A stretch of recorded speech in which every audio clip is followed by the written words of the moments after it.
આજે તું ગીતા અને હું કુરબાન ના એક્ટર જે પ્રથમ આજે ગુજરાતી ફિલ્મ ઇન્ડસ્ટ્રીમાં આવી રહ્યા છે શિવભાઈ. આજે તેમની સાથે આપણે વાત કરીશું.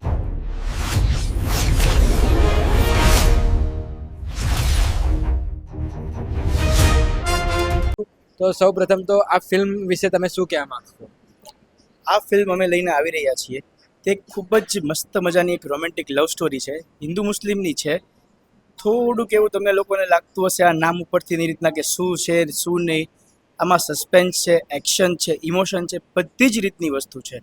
તમે આ 13મી માર્ચે કાલે રિલીઝ થઈ રહી છે આ મૂવી, તો તમે પ્લીઝ જોવા જજો. આમાં મારું કેરેક્ટર નેમ રાજ છે. રાજ એક બહુ સિમ્પલ છોકરો છે જેને આમ શાંતિથી કોલેજમાં જવું, કોલેજથી આવું, એમાં એને એક મુસ્કાન નામની છોકરી દેખાય છે અને તેની સાથે એને પ્રેમ થાય છે. હવે તેને તે પામવા માટે તે શું કરે છે તે એક અલગ જ વસ્તુ છે. તે તમે જુઓ, તમને ખૂબ જ આનંદ થશે. અને હા, હવે અત્યારે તમને એક વાત કહી દઉં, આનો એન્ડ જોવાનો ના ભૂલતા. આનો એક એન્ડ જ એવો છે કે જે તમે જોશો તમને થશે એલા લે આ શું થયું, એમ તમે જોઈને તમે આશ્ચર્યચકિત થઈ જશો. જે રીતના બહુ સારી રીતના દર્શાવ્યું છે ડિરેક્ટર સાહેબ ભાવેશભાઈ ગોરસિયાએ. એચજી પિક્ચર્સે આ ફિલ્મ પ્રોડ્યુસ કરી છે હરેશભાઈ પટેલ, જેમને મારા ફાધર ફિગર ગણી શકાય એવી તમે માની શકો છો એમને. જે શિવ રાજુભાઈ, જે મારા વર્ષો જૂના મારા ફાધરના એમથી મારા મિત્ર છે, એમને મને એક વખત વાત કરી કે મારા દીકરાને ફિલ્મમાં કામ કરવાનો શોખ છે. તો મેં કહ્યું એને એક્ટિંગ આવડે છે. એટલે મેં પહેલી વખત જ્યારે ચાન્સ આપ્યો તો મને લાગ્યું નહીં કે આ પહેલી વખત એક્ટિંગ કરે છે. એણે એકદમ આબેહૂબ ને એટલી સરસ એક્ટિંગ કરી છે આ ફિલ્મમાં. આઈ એમ સેલ્યુટ છે અને ખૂબ જ સરસ કામ કર્યું. અને આ ફિલ્મમાં ટ્રેલર અમે જે પ્રમાણે જોયું તો ટ્રેલરમાં ખૂબ એક્શન છે, એક્શન જોવા મળે છે. તો એક્શનમાં કેવી તમને તકલીફ પડી હોય કોઈ એક્ટ કરવા માટે કે? નહીં. આમને એક્શન માસ્ટરથી માંડીને જો વર્ષો જૂનો એક્સપિરિયન્સ જે માણસનો હોય એ માણસ જો મને ગાઈડ કરતો હોય તો મારે જરૂર બીજી કઈ વસ્તુ નહીં હતી. આ એક દિવસ માટે નર્વસ રહ્યો કે એવું થયું કે આ એક અલગ દુનિયામાં, પણ આમને મને બેસાડીને બધી રીતના સમજાવ્યું કે ચિંતા ન કરતો, કાંઈ એવું છે નહીં, કાંઈ એવી કાંઈ મગજમારી, કાંઈ શાંતિથી. બસ પછી ધીમે ધીમે સ્લોલી બધી વસ્તુ આમ રિલેક્સથી શાંતિથી થઈ રહી હતી. અને આપને હું પૂછવા માંગીશ કે હિન્દુ મુસ્લિમ જે તમે આ સબ્જેક્ટ ચોઇસ કર્યો છે, આઈ થિંક થોડો કોન્ટ્રોવર્સિયલ બની શકે છે આ.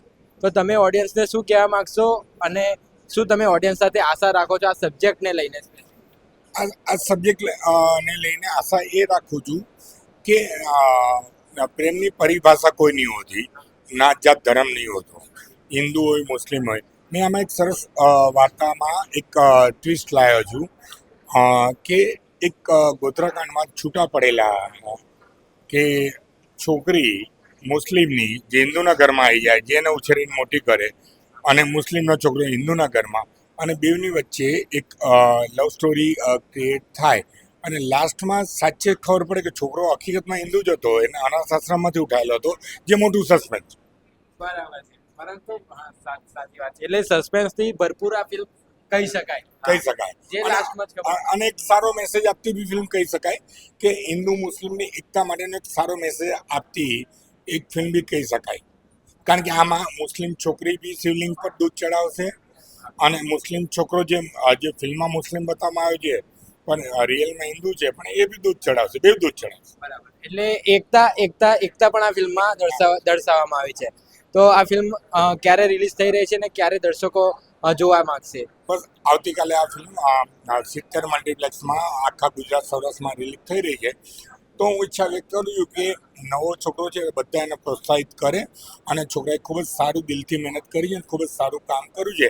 તો બસ બધાની જોડે આશા રાખું છું આ ફિલ્મ એક વખત जरूर जुओ. Thank you. I am a debutante in this film industry और मेरे लिए काफ़ी अच्छा एक्सपीरियंस रहा ये.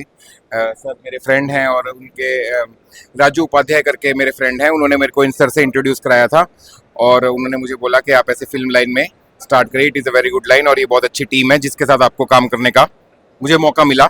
सो I am very happy to be a part of this team and it is a first hand experience for me. और ये film के बारे में आप क्या कहना चाहेंगे? ये फिल्म बहुत अच्छी बनी है जहाँ तक मैंने सुना है, बिकॉज इन सब लोगों ने बहुत मेहनत करी है और सर एक एक्सपीरियंस प्रोड्यूसर हैं. मैं बहुत खुशकिस्मत हूँ कि मैं इनके साथ इस लाइन में स्टार्टिंग करने का मौका मेरे को सर के साथ मिला है. और जो डायरेक्टर है मिस्टर भावेश, वो भी बहुत एक्सपीरियंस डायरेक्टर हैं और मैं सब ऑडियंस की तरह मैं भी ये बिलीव करता हूँ कि बहुत अच्छी मूवी बनी है. जो मैंने सुना है इसके बारे में बहुत अच्छी मूवी है और अभी fingers are crossed and hope सबकी मेहनत रंग लाए. તો આવતીકાલે ગુજરાતી ફિલ્મ રિલીઝ થવા જઈ રહી છે તો તેના સ્ટાર કાસ્ટ ક્રુઝેન આપણી સાથે છે. ફર્સ્ટ ઓફ ઓલ કેમ છો? એકદમ મજામાં, જેમ કે તમે છો, તમે પણ છો. આપને ફિલ્મ કાલે રિલીઝમાં અને ઓડિયન્સે શા માટે આ ફિલ્મ જોવી જોઈએ? જો કોન્ટ્રોવર્સી અને સસ્પેન્સ છે ને, એટલું હું તમને નહીં કહી શકું કે એ શું છે, પણ હા, લવ મેકિંગ સીન છે, ફેમિલિયર સીન છે, કોન્ટ્રોવર્સીના બહુ જ સરસ મસ્ત ક્રિએટ થયેલા સીન છે. અમારી ટીમે બહુ જ મહેનત કરી છે આ મૂવી પાછળ, અને પ્રેમ અને ઇન્સાનિયતને એક સૌથી મોટો ધર્મ બતાવવામાં આવ્યો છે આ મૂવીને. હવે તમે જ વિચારો, ગીતા અને અજાન પણ એમ કહે છે કે પ્રેમ એ સૌથી મોટો ધર્મ છે. જો હવે અમારા થકી તમારા લોકો સુધી પહોંચતો હોય તો આનાથી વધારે વિશેષ શું હોઈ શકે? જે પ્રમાણે ટ્રેલરમાં મેં જોયું કે ખૂબ એક્શન ટ્રેલરમાં જોવા મળે છે, તો ફિલ્મમાં એક્શન સીન કરતી વખતે કઈ ડિફિકલ્ટી તમે મહેસૂસ કરી હોય? તમે પણ કર્યું જ છે એક્શન? યસ, હા, આ મૂવીમાં મેં એક્શન સીન કર્યા છે બિકોઝ હું નેશનલ કરાટે ચેમ્પિયન છું, એટલા માટે બોક્સિંગનો મને બહુ શોખ હતો. તો સરને મેં કહ્યું, સર આપણે આ સીન થઈ શકશે? સર કે જો તું કરી શકીશ તો ડેફિનેટલી થઈ શકશે. કરીશ? મેં ડેફિનેટલી સર કરીશ. જ્યારે બપોરનો સમય હતો, મને આજ પણ યાદ છે, કંઈક 2:30 વાગ્યા હશે, કંઈક 2:30 વાગ્યાની આસપાસથી સીન ચાલુ થયો. 5:30-6 વાગ્યે અમારો એક્શન સીન કમ્પ્લીટ થઈ ગયો, જે મારા સીન હતા. એ ડિફિકલ્ટી આવી હતી બિકોઝ મેં ડ્રેસ પહેર્યો હતો. હું એક મુસલમાન છોકરીના પહેરવેશમાં હતી. મુસ્કાન એટલે એક કહેવાય ને કે જેમણે મર્યાદા પણ ઓળંગી નથી આ મૂવીમાં, અને છતાં પણ એક્શન સીન બતાવ્યા છે, ચુલબુલી બતાવી છે, અને સાથે એ જુસ્સાવાળી છે, એમની સ્ટ્રેન્થ બતાવી છે. મને પર્સનલી કહું તો મને એક્શન સીનમાં બહુ જ મજા આવી.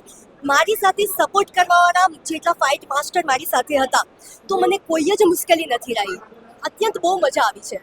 અને ટ્રેલરમાં જોઈએ તો હિન્દુ મુસ્લિમ હા. કે જે કોન્ટ્રોવર્સી ઊભી કરી શકે છે ફિલ્મ, તો તમારું આ હિન્દુ મુસ્લિમની કદાચ ફિલ્મમાં એકતા બતાવવામાં આવી છે હિન્દુ મુસ્લિમની, તો આ બાબતે તમે શું કહેવા માંગશો? ઓડિયન્સને શું સંદેશ આપવા માંગશો?